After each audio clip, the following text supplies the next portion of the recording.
Bienvenue sur Africa 24 à cette nouvelle édition du Morning News. Voici les titres de l'actualité. En République démocratique du Congo, le candidat à la présidentielle, Félix Tshisekedi, lance un appel au calme alors que les élections, initialement prévues ce dimanche, ont été renvoyées au 30 décembre 2018. La coalition Cap pour le changement demande aux militants de rester patients. La Commission économique des Nations Unies pour l'Afrique et l'Union européenne signent un accord pour soutenir la zone de libre-échange continentale africaine. Un accord chiffré à 3 millions d'euros, dédié notamment au développement de l'e-commerce intra-africain. Et puis au Bénin, la société civile a tenu ses états généraux du 18 au 19 décembre.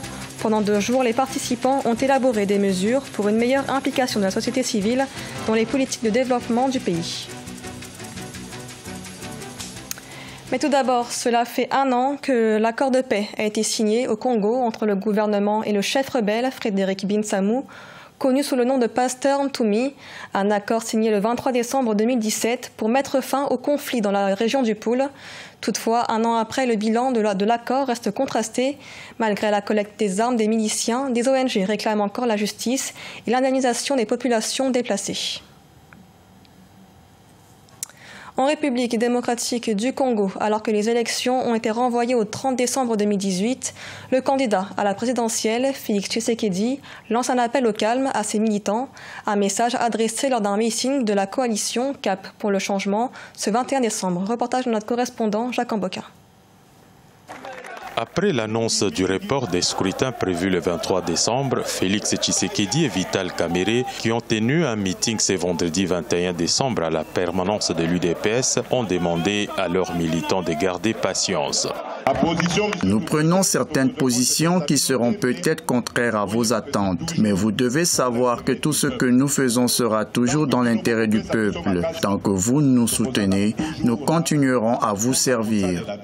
Dans un communiqué lu par le secrétaire général de l'UDPS, la coalition Cash charge le pouvoir en place et s'est dit ne plus permettre un nouveau report du scrutin. Le Cash met sévèrement en garde M. Joseph Kabila et prévient qu'il n'acceptera pas un autre report, même d'un jour. La CENI a, pour des raisons techniques, reporté au 30 décembre les 3 scrutins qui étaient prévus ce dimanche.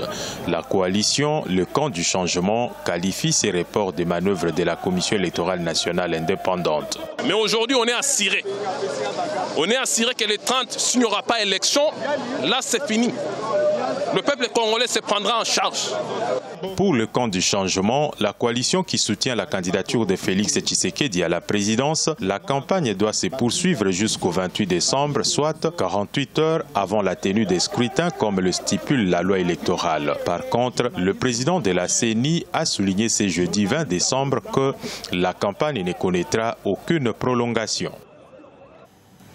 Le Gabon bénéficiera d'une aide financière du FMI d'un montant de 99 millions de dollars, soit 49,5 milliards de francs CFA. La somme permettra de rétablir la stabilité macroéconomique du pays et maintenir une croissance inclusive. Ange Méniot. Le Fonds monétaire international approuve un nouveau décaissement de 99 millions de dollars en faveur du Gabon. Selon l'institution financière, ce nouveau financement a pour objectif de rétablir la stabilité économique et de jeter les bases d'une croissance inclusive. Une initiative qui entre dans le cadre d'un programme de réforme économique lancé par le pays. Cet accord de décaissement rentre dans un programme financier. Ça veut dire qu'il n'a pas la prétention de rééquilibrer de manière définitive les comptes du Gabon, encore moins d'améliorer les conditions de vie des Gabonais. Sur le plan social, les efforts du gouvernement gabonais ont eu des répercussions peu positives. Nos coûts de la vie restent assez élevés. Le revenu des Gabonais demeure à la baisse depuis un certain moment. Depuis 2017, le Gabon a lancé un plan de relance économique visant à contenir les déséquilibres macroéconomiques et budgétaires et à stimuler la croissance.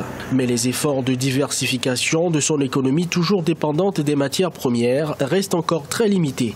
cette forte dépendance est simplement le résultat de l'échec des politiques antérieures de diversification. Parce que les bons résultats du secteur pétrolier dans ce pays, dans les années antérieures, ont eu pour effet de bureaucratiser l'économie gabonaise au détriment des secteurs productifs comme l'agriculture. Les réformes menées par le Gabon sont soutenues par la communauté internationale à travers notamment un accord triennal de 655 millions de dollars.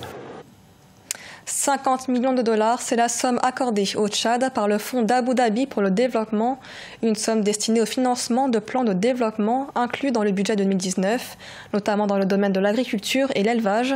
Notons que les dons et prêts de ce fonds vers 40 pays africains s'élèvent à environ 5,5 milliards de dollars. Mise en place d'un accord pour soutenir la zone de libre-échange continentale africaine, un accord conclu entre la Commission économique des Nations Unies pour l'Afrique et l'Union européenne. 3 millions d'euros seront ainsi consacrés à la mise en œuvre de la zone de libre-échange et au développement de l'e-commerce intra-africain. Victoria Sedji.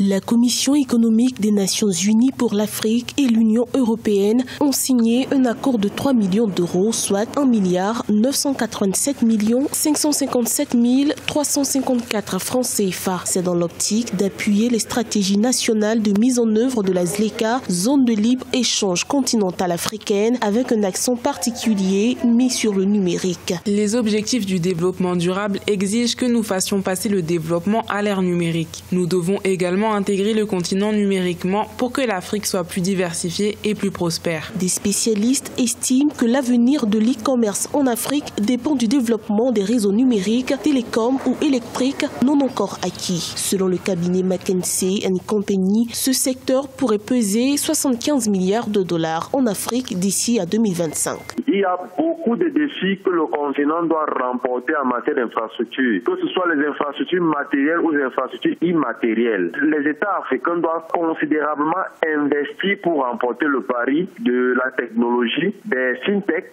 financial technologies, pour être à jour et rentabiliser la question des services et des services Internet. L'accord signé entre la Commission économique des Nations Unies pour l'Afrique et l'Union européenne prévoit aussi la création d'un observatoire du commerce africain qui constituera un pilier essentiel de la ZLECA, officiellement créé en mars 2018. Pour rappel, à ce jour, 14 pays seulement ont ratifié le protocole. Au Bénin, les états généraux de la société civile ont eu lieu du 18 au 19 décembre 2018 à Cotonou, des assises qui ont permis de faire des propositions pour améliorer la contribution des organisations citoyennes au développement du pays. Reportage de notre correspondant Lev Tionou. La collaboration entre l'État et les organisations de la société civile est encore faible. Environ 3000 de ces acteurs sociaux sont opérationnels au plan national et interviennent dans divers secteurs, notamment la bonne gouvernance, le développement durable ou encore le social. Le secteur est confronté à de nombreuses difficultés d'ordre opérationnel et structurel, de renforcement technique ou de mobilisation des ressources. L'ensemble de ces défis auxquels sont confrontées les organisations de la société civile les a amenés à se dire qu'il faut qu'elles se retrouvent et qu'elles échangent dans un espace, cet espace que nous appelons aujourd'hui États généraux des organisations de la société civile. Et pour leur pleine participation au développement du pays ou encore à la veille citoyenne, de nombreux experts militent pour le renforcement du cadre juridique. Il faut un cadre juridique, vous savez, tout est basé sur la loi. Et dans notre domaine, si la loi n'est pas claire par rapport à la société civile, il y a beaucoup de choses qui vont se passer, d'où quelques désordres qu'on observe.